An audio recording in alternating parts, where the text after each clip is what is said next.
할렐루야. 하나님을 찬양합니다. 복된 주일날 우리 복된교회 복음성교교회도 하나님께 예배를 드리고 반갑게 영상 앞에 여러분 앞에 면대하고 있습니다. 섬기시는 교회와 각 가정 위에 주님의 크신 은총이 항상 함께 임하게 되시기를 우리의 구세주 예수 그리스도 이름 받들어 함께 축원을 드립니다. 에스겔서 47장 8절을 가지고 하나님 말씀으로의 대화 이어가도록 하겠습니다. 제가 봉독해 올립니다. 그가 내게 이르시되 이 물이 동방으로 향하여 흘러 아라바로 내려가서 바다에 이르리니 이 흘러내리는 물로 그 바다의 물이 소송함을 얻을지니라. 소송함이 나왔어요. 동방이 나오고요. 다시 살리심, 회복, 치료하심, 그 다음에 치유함, 이런 것들이 오늘 본문 말씀의 주요 요지입니다. 하나님께서 이제 서서히 이제 48장, 에스겔서 48장 여호와 삼마라고 해서 여호와께서 거기에 늘 함께 하신다, 거하신다. 건축, 본향, 집, 움직이지 않는 그러한 영원한 천성, 하늘 도성, 이것을 이제 48장에서 대단원의 막을 내립니다. 에스겔서는 하나님께서 강하게 하심이라는 것이 에스겔 선지자의 이름이에요. 오늘 본문 말씀 속에서 우리가 만나보고자 하는 것 중에 어느 학자가 이런 글을 써놨어요. 제가 이 본문 말씀에 해당되는 것이기 때문에 제가 말씀하면서 대화 나누면서요. 말씀으로 대화 나누면서 읽어드릴까 합니다. 47장, 에스겔서 47장은 두 부분으로 나누어져 있습니다. 성전에서 흘러나오는 물이라는 에스겔서 1장에서부터 시작해서 12절까지 1장 1줄에서 그러니까 에스겔서 47장 1줄에서부터 12줄까지 저는 절이라 하지 않고요. 줄이라 하기 때문에 그 다음에 13줄에부터 23줄 끝까지는요. 땅의 경계선과 분배에 대해서 나와 있기 때문에 제가 학자가 이 본문 말씀을 잘 분석해 놓은 것이 있어서 그대로 제가 읽어드리겠습니다. 이 강물이 흐르는 곳마다 살 것이라. 오늘 아까 본문 말씀 속에서 있는 말씀을 제가 제목으로 여기에 뽑아놓은 것을 갖다가 읽어드릴게요. 에스겔서 47장은 1절에서 23절까지 되어 있죠. 그 전체를 요약해 놓은 겁니다. 이 강물이 흐르는 곳마다 살 것이라. 이제 에스겔은 성전에서 흘러나오는 물에 관해 소개한다. 에스겔서 47장 1절에서 12절까지의 말씀입니다. 즉 성전의 문지방으로부터 물이 나와서 동으로 흐르다가 제단 남쪽으로부터 북문까지 다 적신 사건을 기록하고 있다. 그리고 이 물은 한없이 흘러 사해 골짜기의 항무지를 번성케 하고 바다의 물을 소송시켜 모든 고기가 번성케 한다. 이는 여호와께서 창조하신 모든 피조물이 새롭게 소송됨을 보여주는 환상으로 말하자면 하나님의 구속 사역이 전 우주에까지 영향을 미친다는 사실을 알 수 있다. 또한 이것은 예수 그리스도의 복음으로 말미암아 풍성케 될 성도의 삶을 상징한다. 한편 구약 거룩한 구역의 설정에 이어 에스겔서 45장 1절에서 8절에 이미도 구역이 설정됐죠. 이제는 이스라엘 각 지파에게 분배될 땅의 지계가 소개되고 있다. 오늘 본장에 에스겔서 47장 13절에서 23절 그 두 부분을 아까 되어 있다 했잖아요. 후반부에 해당되는 건데요. 여기 기록된 땅의 지계는 이전의 것과는 차이가 있는데 이는 새 백성들이 거주할 새로운 땅의 지계이기 때문이다. 지계의 차이뿐만 아니라 포로 귀환지 함께 귀국한 많은 이방인에게도 기업이 할당된다는 점에서도 차이가 있다. 이처럼 아브라함 이래 약속된 기업의 재분배는 이스라엘의 회복과 구원의 확실성을 보여주는 것이다. 이렇게 아름답게 멋있게 또 명확하게 어느 학자가 에스겔서 47장에 대해서 잘 설명해 놓았습니다. 해설한 부분에 저도 공감하면서 오늘 본문 말씀을 보면은 살리는 것이 나오죠. 물은 하나님의 말씀이에요. 하나님의 말씀을 물로 상징성으로 되는 게 많아요. 검도 있고요, 불도 있고요, 기름도 있고 성령의 상징 가운데 있지만 물은 하나님의 말씀입니다. 어떻게 물이 하나님 말씀입니까? 그거는 어떠한 세상적인 그런 이해도가 되지 않아요. 믿음 안에서 성경 말씀 속에서 풀어지는 것들이기 때문에 그래요. 자, 그가 내게 이르시되, 아마 에스겔 선지자는 참 많은 역경과 고난 모든 걸 겪었지만은 마지막 부분에서는 영원한 도성인 천성, 요한계시록에 나오는 천성을 말하는 거예요. 우리가 영원히 살 본향에 대해서 아마 휘황찬란한 황금 충만한, 즉 말해서 빛나는, 죽음도 없고 이별도 없고 눈물도 없고 고통 질병도 없는 그러한 영원한 천상을 보게 됐으니 에스겔 선지자가 얼마나 복이 있는 사람인가. 선지자는 차마 여러 가지 그 역할을 하다가 다 못 본 것도 있을 수가 있잖아요.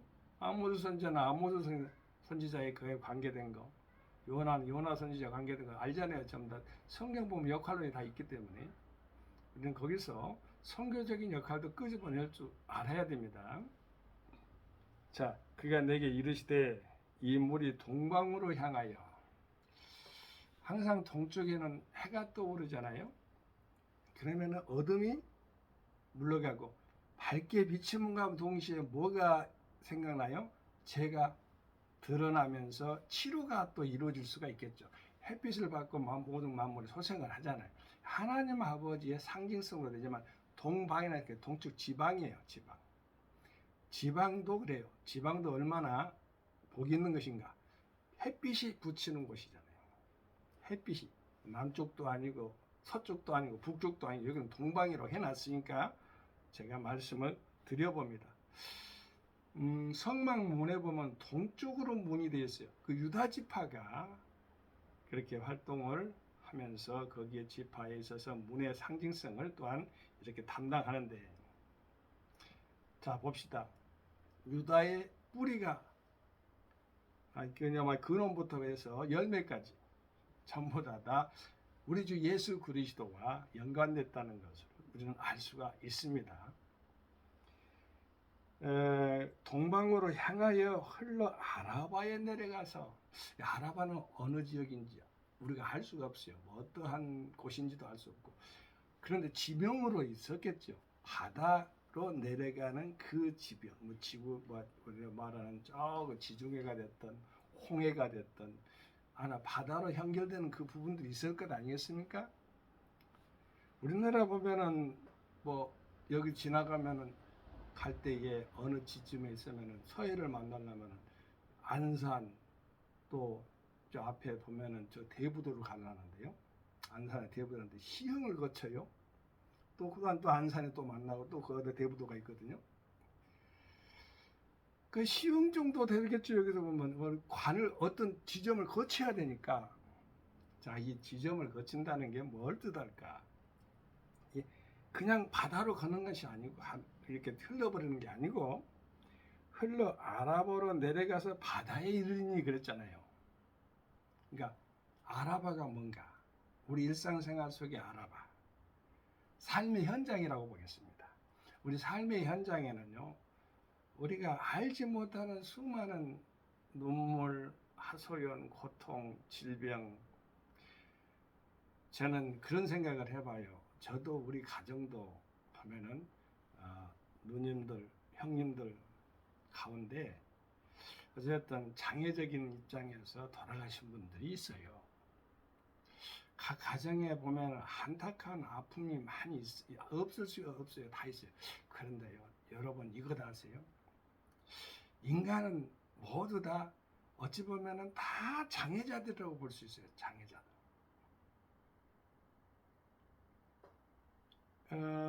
우리가 삶에 있어 마지막 가는 데까지 보세요. 처음부터 장애자가 되는 분도 있지만은 그렇지 않은 분도 중간에 되신 분도 있어요. 우리 하나님 아버지께서 보면 성경에도 기록되어 있어요. 눈이 장님이 된 사람. 근데 뭐 하나님 태어나자마자 한 게 아니라 벌써부터 이미도 그렇게 장님으로 태어나는 거. 하나님의 영광을 위해서라는 말을 씁니다. 저는 신의 은사를 이렇게 하나님 은혜를 주셨는데 오늘 본문 말씀을 듣고 또 하나님 말씀 대화하는 중에 레마로 부딪히는 분이 있으면 치료가 임하게 되길 바랍니다. 예수 안에서 치료가 강력하게 임하게 되길 바랍니다. 예수님이 나의 치료자가 되시잖아요. 십자가 보혈의 피로 깨끗이 씻어졌잖아요. 저는 이 말씀을 아주 좋아합니다. 여호와 하나님은 치료의 하나님이시다. 여호와 라파라는 그 하나님의 이름이 있잖아요. 그리고 내 이름을 경외하는 너에게는 의로운해가 떠올라서 치료하는 광선을 바르니 너희가 나서 양끈한 송아지처럼 뛰놀리라. 여기 보면 해가 등장하죠. 동방에는 해가 등장하는데 의로운 해가 떠올라서 치료하는 광선을 바란대요. 여러분 엑스레이 광선, 레이저 광선 알잖아요. 강합니다. 그런데 치료하는 광선, 하나님이 쐬준 치료하는 광선이 얼마나 강력이 있어요. 저는 시골에서 살았기 때문에 이것을 너무 광경을 잘 아는데요. 저희 이제 애안간에서 이제 송아지가 어떻게 보면 이제 고삐가 풀어져가지고 이제 줄이 풀어져가지고 나가면은 그 암통에 있는 밭이 있어요. 양파밭을 전부 다 묵삽을 만들어 뛰어다니면서요. 그러니까 잡으려고 하면 더 뛰어다녀요. 그렇게 힘이 있겠는데 저는 애안가는 소가 거기서 알았어요. 소가 발기 얼마나 센 줄 알았어요. 우리 하나님의 치료를 받으면 그렇게 된다는 거예요. 좀 농촌에 있는 저도 농촌의 아들입니다. 근데 안타까운 부분들 가운데 그것을 희화화시킨 것이 아니고요. 비유적으로 설명하는 우리도 저희들도 이렇게 아픔을 당했기 때문에.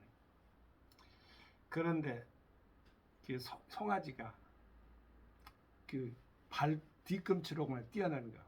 애안가에 나온 송아지처럼 뛰어내라 그렇게 성경에도 기록이 돼 있잖아요.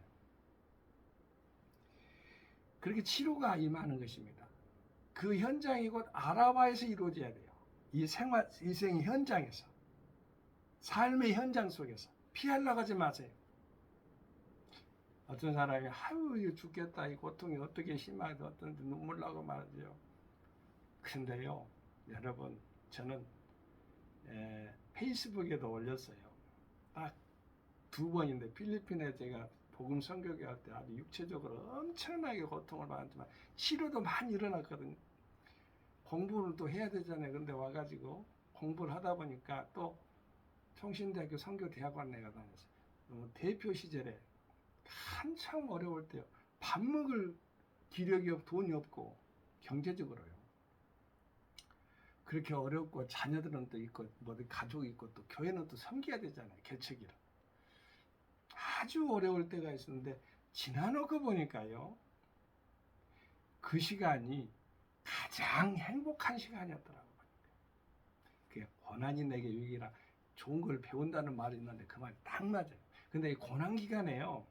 풀무불 같은 그런 다니엘 세 친구도 들어간 것 같지만은 물론 다니엘은 사자굴에 들어갔어요. 다니엘 세 친구는 풀무불에 들어갔는데 다니엘서에 기록되어 있잖아요. 근데요 불순물을 제거시켜 주는 거예요. 삶의 현장에서. 그걸 아셔야 돼요. 하나님이 어렵게 하는 거 그냥 그 세상에 있는 뭐 사탄마귀 귀신들이 주는 그런 템테이션이 아니에요. 테스트에서 우리는 견뎌내는 것을 하나님 원하시고 계시기 때문에 그런 유혹적인 시험이 아니에요. 잘 아실 거예요, 여러분도. 하나님 아버지가 어떤 분이라는 거, 어떤 사랑으로 우리에게 다가온다는 것을 잘 아실 거예요. 감사하면서 신앙 안에 잘 넘어가게 되시길 바랍니다. 에스겔 선지자가 보는 그 읽은 가운데 제가 에스겔서 37장에 보면은요, 마른 뼈 사건이 나오잖아요. 근데 골짜기에 마른 뼈들이 살아나는 현상을 이제 에스겔 37장, 에스겔 골짜기라고 하잖아요, 대부분. 근데 여호와께서 권능으로 내게 임하시고 그 신으로 나를 데리고 가서 골짜기 가운데 두셨는데 거기 뼈가 가득하더라. 그래서 뼈가 가득했는데 이스라엘 백성들이 뭐라 했냐면 절망이다, 흑암이다, 이제는 소망이 없다 이렇게 하니까 우리 하나님 아버지께서 뭐라고 말하냐면은 생기가 그렇게 들어가 가지고 사망한다 당한 자들의 몸에서 일어나게 만들어 봐요. 그들이 이렇게 말을 했어요. 에스겔서 37장 11절에 보면은 또 내게 이르시되 인자야 이 뼈들은 이스라엘 온 족속이라 그들이 이르기를 우리의 뼈들이 말랐고 우리의 소망이 없어졌으니 우리는 다 멸절되었다 하느니라 하니까 그러면 넌 대언하여 이르기를 해가지고 무덤을 열고 백성 너희가 너희로 거기서 나오게 한즉 너희가 나를 여호와인 줄 알리라. 에스겔서의 특장이 제가 전에 말씀드렸어요. 야다. 그러니까 우리 그냥 일반적으로 아는 것이 아니고 남녀가 부부 관계 속에서 아는 것처럼 깊이 있고 속속들이 아는 걸 말한다고 그랬잖아요. 야다는요. 그래서 이제 고토로 이제 들어가게 하는데 다 살았는데 군대로 일어나게 하시는 하나님께 말씀이 있잖아요. 그리고 하나님 은혜 가운데서 우리는 그 이후에 보면은 아버지 하나님께서 이렇게 말씀을 주시는데 말 그대로 소금물이 변하여서 소금물은 우리가 다 먹을 수는 없어요. 근데 바닷물을 보면은 바닷물은 소금물인데 다 죽은 바다인가요? 아니잖아요. 고래도 살잖아요. 저는 동물의 왕국을 종종 보는데 이 바닷속에 수많은 고기들 그들 나름대로 환경 속의 밥이에요. 인간은 살 수 없어요. 우리가 하나님 은혜 가운데서 역사하시는데 살리는 역사 소금물도 피로에 의해서 이렇게 하면은 우리가 영양분이 되지만은 소금물만 있는 사해는 죽은 바다예요. 그런데 그곳에 물이 흘러서 바다에 이르러 가지고 살리는 역사는 누가 하겠어요? 우리 주 예수 그리스도 하나님의 말씀뿐이 없잖아요. 하나님 아버지는 살아계신 하나님 말씀 가운데서 역사하시는데 죽은 자도 살리시는 하나님. 물로 그 바다에 물이 소송함을 얻을지니라. 근데 소송이라는 그 말이 뭐라고 나왔냐면은 힐링이라고 하죠. 치유함, 새로이 회복함. 자, 우리 교회가 가정이 각 개인 영혼들이 회복하고 소송해야 될 것들이 한두 가지인가요? 그런데 뭘 만나야 돼요? 물을 만나야 돼요. 그것도 생명에 관계된 물을 만나야 되는데 우리 주 예수 그리스도를 수가성 여인이 만났듯이 만나서 기쁨을 얻었듯이 생수의 강물이 흐르는 것처럼 배에서 기쁨이 넘쳤듯이 우리 주 예수 그리스도를 만나면 되는 거예요. 만나면 믿고 구원받으면 되는 거예요. 믿으세요. 은혜로 예수 그리스도를 믿고 사세요.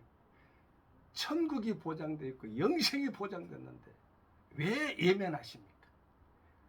예면할 필요가 하나도 없습니다. 사탄 마귀 귀신의 유혹에 속삭임에 빠지지 말고 하나님의 말씀에 리스닝 하시게 되길 바랍니다. 히어링처럼 말이에요. 흘러가는 것처럼 살지 말고요. 귀를 기울여서 리스닝하는 자세로 살아가게 되기를 바라요. 감사합니다. 우리 하나님의 크신 영광이 섬기시는 교회에 함께하게 되길 바라고요. 우리는 선택의 물 가운데 생명과 복을 선택해야 돼요. 하나 사망은 버려버리고 그것도 또한 생명을 만나는 거예요. 주 예수 그리스도 이름으로 축복합니다. 축원합니다. 할렐루야. 성교 샬롬. 아멘.